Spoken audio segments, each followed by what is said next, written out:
Record. Okay, here we go. So we're on the fourth midah, the fourth characteristic of the ways to acquire Torah.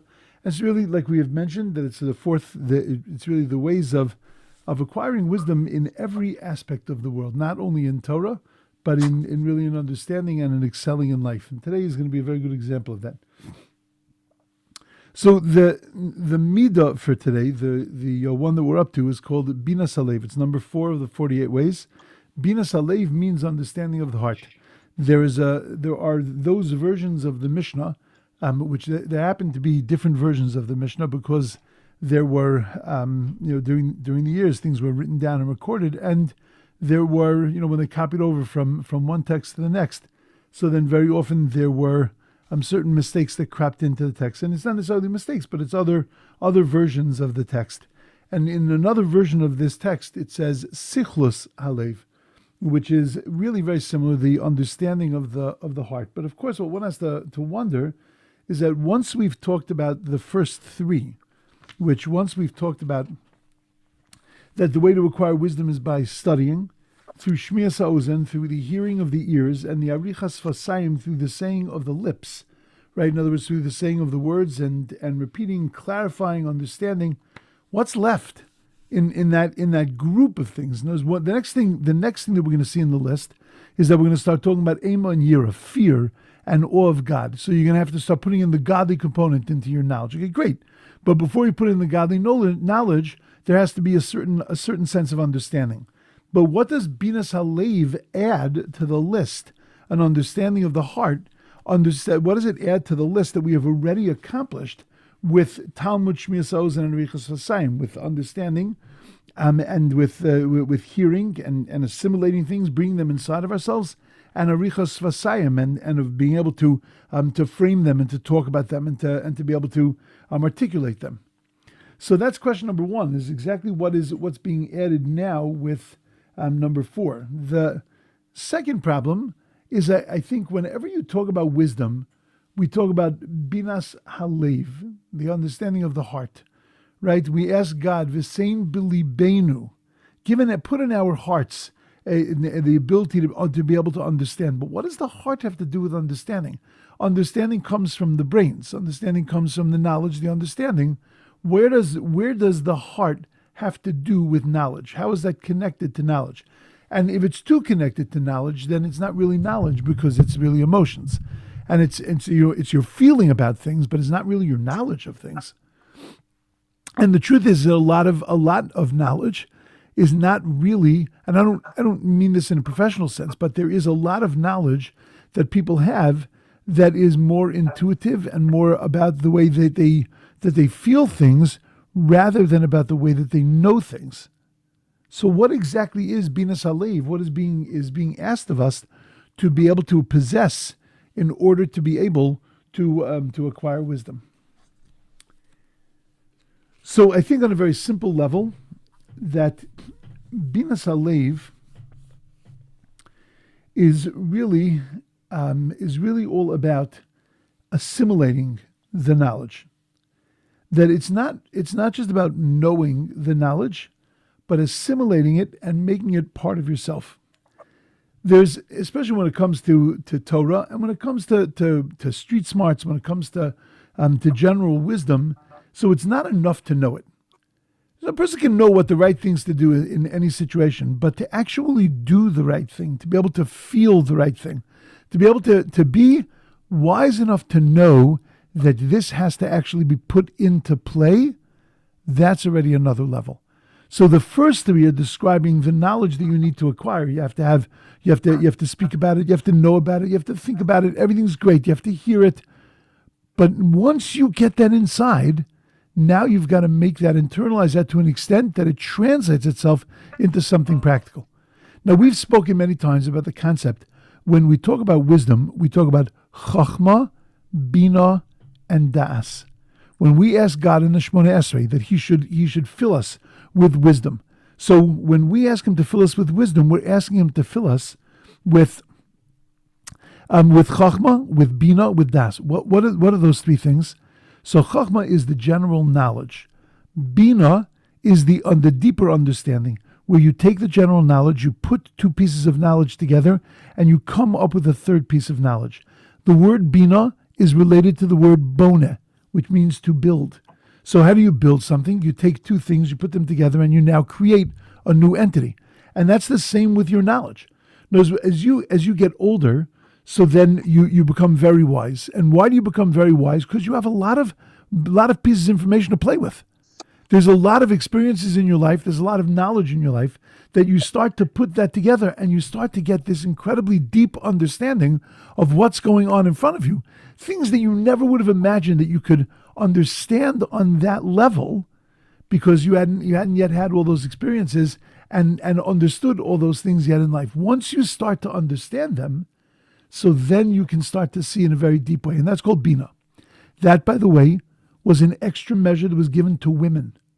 Because when the Torah says, Vayiven Hashem Elokim, that God built the tselah, the rib of Adam, right, the bone of Adam, whatever that was, that's not for now. But when God built that concealed part of Adam, and he built it into the woman, so God uses the word Vayiven. Now, there are many other words that God could have used. Vayitzer, he created. Asa, he made. So when he used the word Vayiven, he was telling us something very specific. And what he was telling us is that Bina Yisera, an extra measure of wisdom and understanding, was given to the woman. That a woman has an ability to be able to see things behind things, to be able to take two pieces of information and to be able to understand what the ramification of those two pieces of information and what lives behind them. That kind of intuitive understanding, that is something that the women were given an extra measure, and that's what the Torah conveys to us through those simple words, Vayiven Hashem Elokim, that the Lord God built. It's not built, but he gave them Bina, he gave them this extra measure of understanding. Now, all of that is fine and good. It's good to have. It's good to have chachma. It's good to have clarity. It's good to have clarity. It's good to have the ability to be able to achieve clarity. But if you do nothing with that wisdom, so then you become basically an intellectual. And intellectuals are lovely people, but no better or worse for their intellect.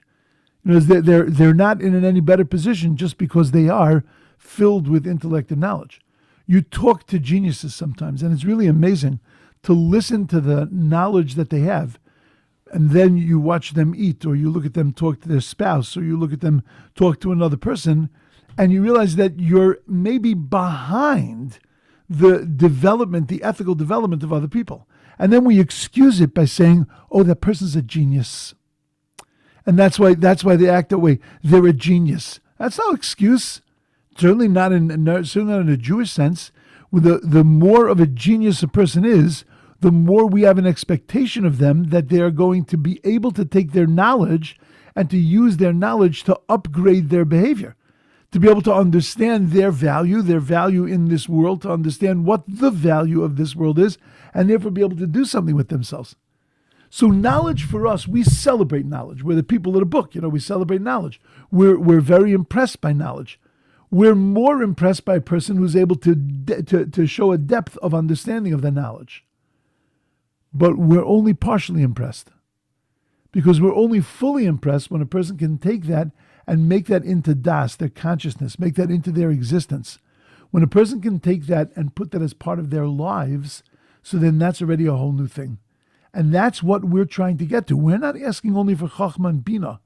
We're asking to have das also, to have this ability to be able to put it into action. And binas halev in this context is not only the bina, it's not only this ability to intellectually see behind the surface, but it's to be able to emotionally understand that this is something that's critical, and then to be able to start to put that into play and start to put that into life.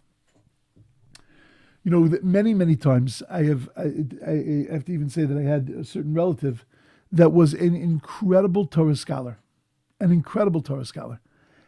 was recognized and respected in the world of Torah scholarship. He wrote articles and did all kinds of things. People were very, very respectful of this person, but he never made it as a leading rabbi. He opened up a yeshiva, it failed multiple times. He was a synagogue rabbi. It didn't last very long. He never had the ability to be able to really be attractive to people. And the reason is because he was a gruff, obnoxious, opinionated person. And there was nothing sweet about him. There was not even like one of those moments where you have and you go, he really is a sweet guy. It's like there was never like that. When you saw him, he always going to say something to you. He was going to run you down about something. He was going to shtoch you about something. There was always going to be something like that. So that person had a lot of chachma and a lot of bina, but not a lot of binas halev. The heart never got involved in it. It never got assimilated into the person.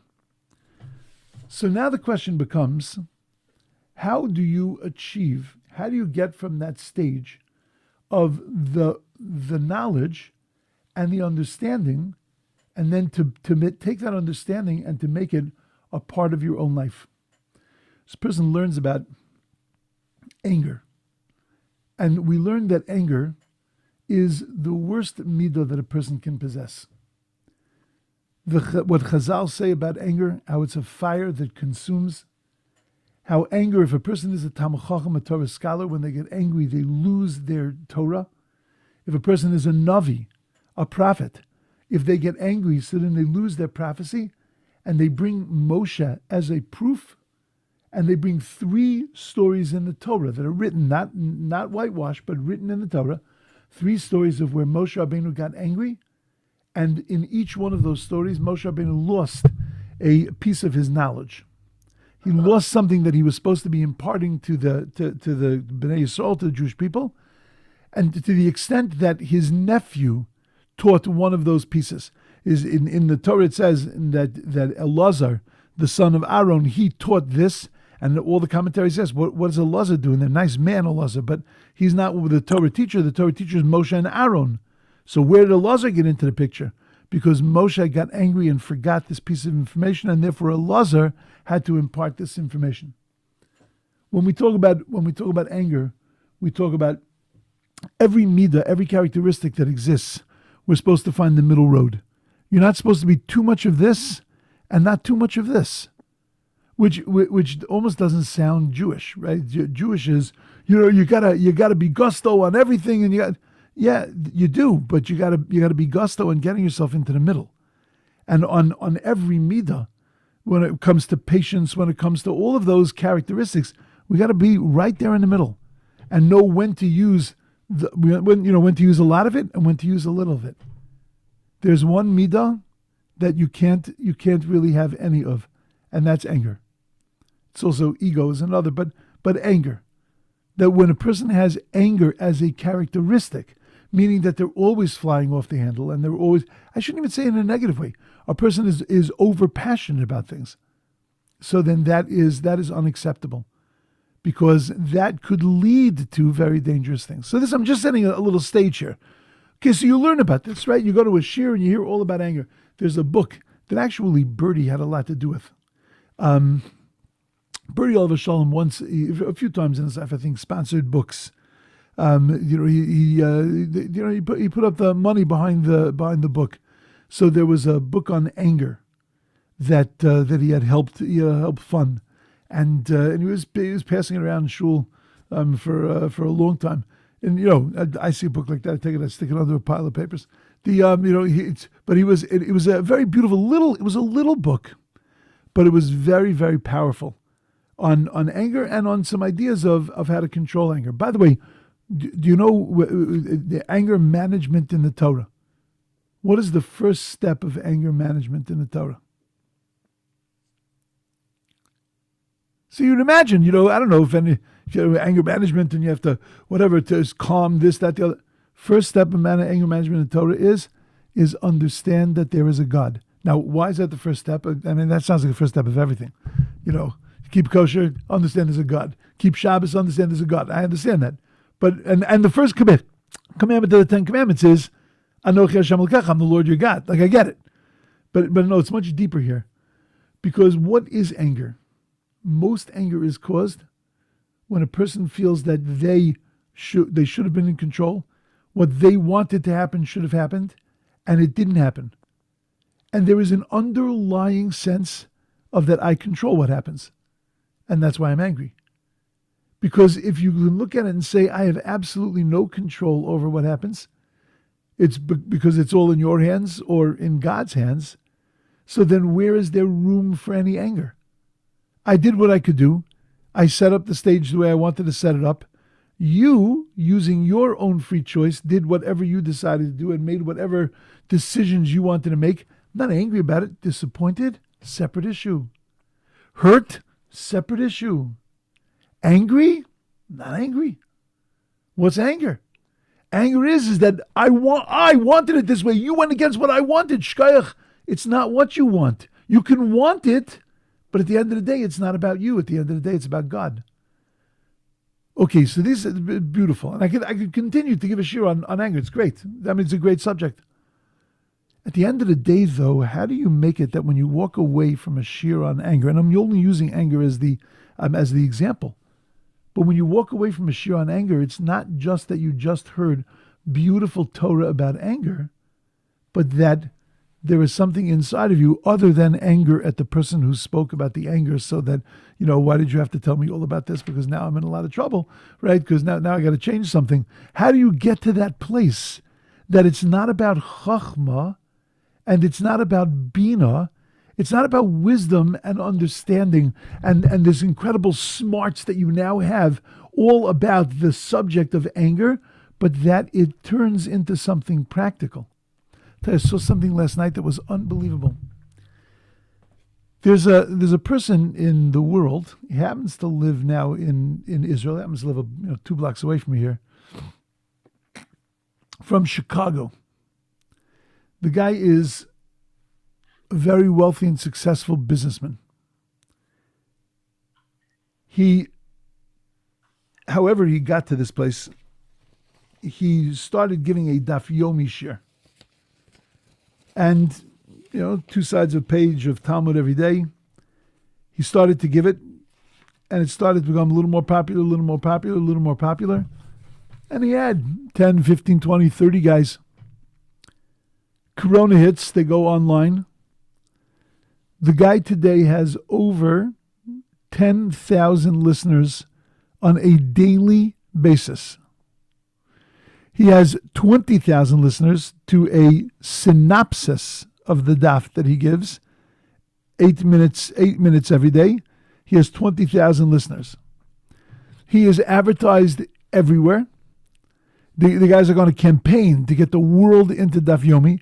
He is using his means in a very beautiful way.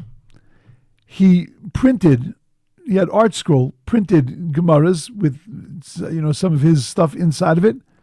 And if you join the daf, you join this thing, he'll give you a Gemara for free. So he came to our yeshiva last night. Now, our yeshiva, the yeshiva that I work with, and I realize that this is going to be online, so I have to be careful what I say. But we're working with beautiful boys, but who have never really grabbed onto their Judaism. Their Judaism has never, and they're brought up in religious families and have gone to Jewish day schools, but their Judaism has never really landed inside of them, and they're on very different levels. But that could be a very good description. So when you say something about learning Torah, so it's like you got to sort of apologize for it. In other words, it's not really something that's the first thing in these guys' minds. We're obviously we work with them, and we're in the middle of the year already, so Baruch Hashem, things are changing, but it's an uphill battle. One of the guys who's leaving today had to go get a corona test. So he stands online for corona tests, and there's this guy behind him, and the guy's a talkative, outgoing, sweet guy. Guy says to him, what's your name? Tells him his name. Where you from? Manchester. This guy comes from England. He says, great. He says, what are you doing? He says, I'm in yeshiva. He says, but I'm leaving today. So I'm taking a corona test because I'm flying home. This boy was in the yeshiva for 2 years, and the second year boys leave now in January. So he said, I'm leaving. So he said to him, are you leaving with a Gemara? It's like, what are you going to do when you go home? Are you going to be learning? And it happens to be a particularly good kid, but he said, I don't really have a plan. He says, well, you don't have a plan. He says, Daf Yomi, that's your plan. All you got to do is you take a Gemara, you listen to the shir. It's a 45-minute shir. It's very entertaining every single day. And then you got your program. You got your plan. And the kid was buzzed. And he said to him, well, why don't you tell my friends about this? So he says, okay, I'm happy to. What yeshiva are you learning in? So he finds out the yeshiva, finds out who the Rosh Yeshiva is. He calls the Rosh Yeshiva. He says to him, can I come tonight and make a presentation? He says, sure. So last night, at the end of our learning seder, at the end of our learning time, this guy comes in. He walks into a room. He lights up the room. It's like a ball of energy, the guy. And he tells over his story to the guys. And his story is like a rags to riches kind of story. And, where he was learning, he himself was learning in yeshiva and then learning in kollel, and then he opened up some kind of business and whatever it was doing. And then somebody gave him an opportunity to be able to buy a property. And he said, $64 million. He said, there was no way I can, what kind of crazy, I'm going to come up with that kind of money. And then he said, and I thought about it that night. And I said to myself, why can't you do it? Put your head to it and put it together. And that was his first real estate deal. He actually put it together. And then, from there he went into other deals. And the guys were so into this. It was like amazing. And this wasn't snake oil. I mean, it was just incredible to see the guys turn onto this guy who was, like them, but not like them. He was a very, very religious guy. And, but he was, he was into business and he could talk money and that really turned on the guys. And then he said, he gave his pitch for the Daf Yomi and he showed the things that he does at Daf Yomi. He's very creative and he does charts and he does pictures and he does shtick and, it's an amazing, that's why there's 10,000 people sitting and learning with the guy. So he walked away last night with 10,020. There were 20 guys in the yeshiva, and I'm just looking at this and I'm saying, what they're going to do in 3 days? Who cares? Who cares? But these guys took Gemaras, and he said, if you take a Gemara, you got to tell me you're going to learn. So, okay, whether they follow through, they don't follow through, that's like a whole separate thing. But these guys were totally, completely turned on to this. Totally, completely turned on and ready. If he would have said, okay, I'm giving the shir right now, they would have sat down, they would have learned. Like, it was amazing. How does that happen? How do we get, now, it happens sometimes without us realizing that it happens. So that stuff I can't talk about. In other words, sometimes we're just motivated inside and we just get caught into things, both good and bad, without really thinking about it. But in an intellectual way, if you sat and you thought about it, how would you take that inspiration, how would you take that chachma and that bina and turn that into binas halev, turn that into something real, something practical, and something that ultimately is a part of your life? So I'm going to tell you an incredible thing. And that's why the heart has to get involved in this. Because in order to be able to do this, not to have it happen to you, again, people just get inspired sometimes and they make a movement without thinking so much. But to do it and that's, by the way, that's fantastic. There's nothing wrong with that. Nothing wrong with that. But there are times where we're not that motivated and inspired, but that we know that we have to do something. Again, let's go back to anger. We hear a shir on anger. How do we make that a part of our lives? The only way to make it a part of our lives is that we first have to know who we are and what we're capable of. In order to be able to take something and literally make it a part of your life, you have to understand what your life is and who you are. I could give you a shir on anger from today till tomorrow, and I can give you all the eitzes, all the ideas, and all the advice of how to become a less angry person. But because you have also, along with your anger, a little measure of impatience, so then you're not going to be able to apply exactly the way I said the things that you should do in order to be able to remove anger from your life.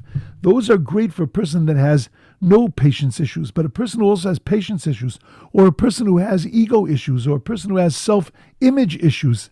Now, in other words, every person's got a whole peckle of stuff.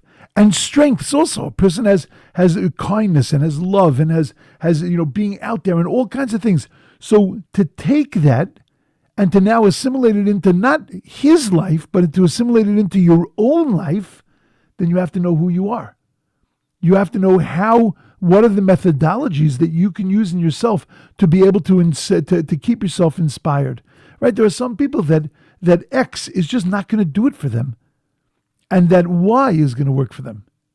But the only way to be able to then turn theoretical knowledge into something that is implanted in your heart and something that is assimilated and a part of you and it becomes a part of your life is to understand who you are and what that life really is.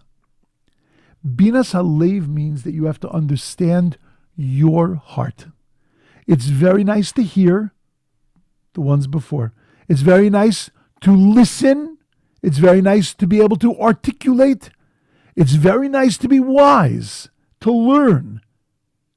But if you can't get that inside and staple it perfectly to who you are, so then it's not going to happen. You turn to one person, you say to them, I'll go to this Daf Yomi thing. 45 minutes a day. I was actually talking to a colleague of mine last night who the guy nailed him. And he said to him, what about you? This happens to be the guy's a rabbi, but he's also a psychologist, and he does more in psychology than he does in the rabbinate. His place in the yeshiva is that he really is, he's like the psychological staff of the yeshiva. So the guy said to him, what about you? And, the guy was... So afterwards, he said to me, I signed my name. I got to come up, but I don't know if this is going to work. So when I started to talk to him about it, I realized that because he looked at his life, and he says that this is a great methodology for certain people, but for me, this is not necessarily going to be the thing. Time-wise, and also, the type of learning, it's not gonna compel me. I was very impressed. I didn't look at it that the guy was trying to figure out a way to get out of a commitment that he had just made. Like, do you realize what you just signed? But it wasn't about that. It was a realization that this is not necessarily a perfect fit for me as a human being. And it's that way with every mitzvah, with every midah, right? When we learn about midos, we learn about characteristics that a person has to be an X kind of person. A person has to work on kindness. Right, you have to know yourself and know what's going to resonate with you, and and how you're going to be able to assimilate that into your particular algorithm, right? Into your particular the set of who you are in all your little pieces. So then you have to know that, and that's really what Binas Halev is. Binas Halev is understanding your heart. I just want to give you 2-3 beautiful things of how do you understand who you are? How does a person figure out who they are? Now, a 19-year-old has a great difficulty figuring out who they are because they don't really have any idea, and they don't really. I was actually speaking to a few of them last night, and I actually interestingly went through this exercise. I was studying a different book with them, Mesil Shashar and Path of the Just, and the section we were in, so it lent itself to a discussion about this. And these are great kids. These are kids that are succeeding, mamish succeeding in the yeshiva, like really doing well. And I asked them who you are. And it was so classic that they were describing what they do, and they weren't describing who they were. Because they had no idea who they were. And we sort of don't expect them yet to know. We're trying to give them the tools to think about who you are, what kind of person you are. Which brand human being are you? Right? As you can say, I want ice cream. Well, go to Baskin Robbins and drive yourself a sugar, trying to figure out which brand of ice cream is the best for you. Right? Because there's so many choices. But that way in human beings also, there's so many different choices of the types of human beings. A person has no idea who they are. So how do you get to know yourself? For an older person, it's sometimes easier. Because you've already accomplished a lot in life. We've already been places. We've already done things, seen things. So draw a box. On the inside of the box, write down who you are. Write down not what you want to be, not what you think you are, but who you really are. Chances are very high, if you're normal, you will want to keep this very private. Okay? You will write down who you are, what you have accomplished, what you are. I am a good friend. I am an honest person. I am a person who is reliable, who is trustworthy. These are my midos. These are my characteristics. These are the kind of person that I am. Then draw a box around that, and in that box, write the things that you're missing. What that means is that let's say you're patient 70% of the time. So then that's what goes in the inside box. I'm patient 70% of the time. I'm patient with this kind of person. And then in the second box goes, I'm not patient 30% of the time, or I'm not patient with this kind of person. So you follow in the inside box, you're putting all the things you've accomplished, but the pieces of things. Nothing is necessarily complete. If a person says, I'm a totally honest 100% person, you should probably stop there, put it away, because you're not going to get anywhere. Because if you think that you're 100% honest, then there isn't any part of you that would ever do something that maybe wasn't 100% honest, which, it's a great thing to believe, but I would be happier if you write 99% honest. Okay, but then that 1% goes in the second box, goes in the box around that, because you haven't yet achieved that. Okay, and then in the third box that goes around that, the third box, we write down all of those things that we want to achieve. All of those dreams that we have of the kind of person we become, not of climbing the Himalayan mountains. I'm talking about of things that we dream about, of the kinds of people that we could become, and the kinds of emotional, spiritual things that we can achieve. So what you're looking at then is you're looking at a toolbox. The inside box is the tools you have. It's who you are. What you're missing, what you can fix, and what you can achieve. And that's who you are. That inside box is who you are and who you can become. That's the outside box. And really the second and third box, because it's what you can fix and what you can achieve with the tools that you've been given inside of that inner box. That exercise of writing this gives you a great insight into yourself. Just take that honesty thing that I said. Person says, I'm an honest person. Baruch Hashem, I'm an honest person. I really work very hard on my honesty. Now let me think about my honesty for a second. Was there ever a time where I was a little subjective about something and not totally honest? If there was one time, then you have something to put in the box, because that's something that's off, broken. You start to get to understand and to know who you are, what your real strengths are, and what your real weaknesses are. Okay, that's number one. I'll give you another 2 ways of getting to know who you are.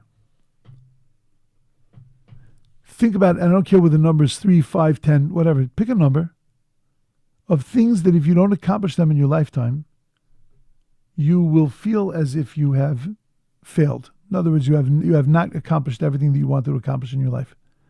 If on the last day of your life you look back and you say, these 3 things I didn't do, I feel like I missed something. And again, they aren't experiences. They are things that you want to achieve, a type of person that you want to become, a type of spiritual experience that you want to have, a feeling that you want to get from that experience. And that's also a great exercise. It's a personal exercise. And you have to think through, what are the 3 things? I don't even want to give suggestions, because sometimes they're very heavy. But that's what a person, when you ask that question to yourself, you get to know what you have already, what you don't have yet. It's a similar kind of exercise to the boxes, but it's just coming from a different place. I'll tell you a third exercise. It's not morbid. Write your tombstone. 25 words. Your name is not included, nor is the gibberish that they put on every tombstone. I'm sorry I said it that way, because it's not fair. But they always put on a tombstone, and when I say gibberish, I mean that when it's the only thing on a tombstone, where it says the name, the date, those things have to be there. And then it says a great husband, father, sister, brother. If you weren't great, they wouldn't be standing here crying for you. Of course you're great. You were a great father. You were great. And if you weren't a great dad, did you think they were going to write that on the thing? Here lies a real schmo-bagel. Right? No one's going to write that down. So what does that say about you? That you were a good father? No, it says you convinced everybody you were a good father. Like, it doesn't say anything. That's not you. That's not. In other words, it's not a real description. It's not a praise of a person. You had children. You're a good father. And if you weren't a good father, they're not going to put it on the tombstone. They're going to talk about it during Shiva. So it's not, the tombstone doesn't say anything. That doesn't prove anything. What you want on the tombstone is you want a description. I had an uncle. My uncle died just a few months ago. Actually, it's not true. A year, exactly a year. His yahrzeit was 2 days ago. I'll just tell you an incredible thing. Nothing to do with anything I'm speaking about, but this it's a small book. My cousin printed this on the day of his father's yahrzeit, my uncle's yahrzeit, and this is a very long, involved piece of Torah that was written by my grandfather. And it was just, none of my grandfather's things had ever been written down in books. My grandfather wrote tremendous articles and many things, but he took this, it's like a very long discourse on very detailed part of halacha, and it was incredible just to be able to hold this, as a piece of my grandfather's, like really an amazing thing.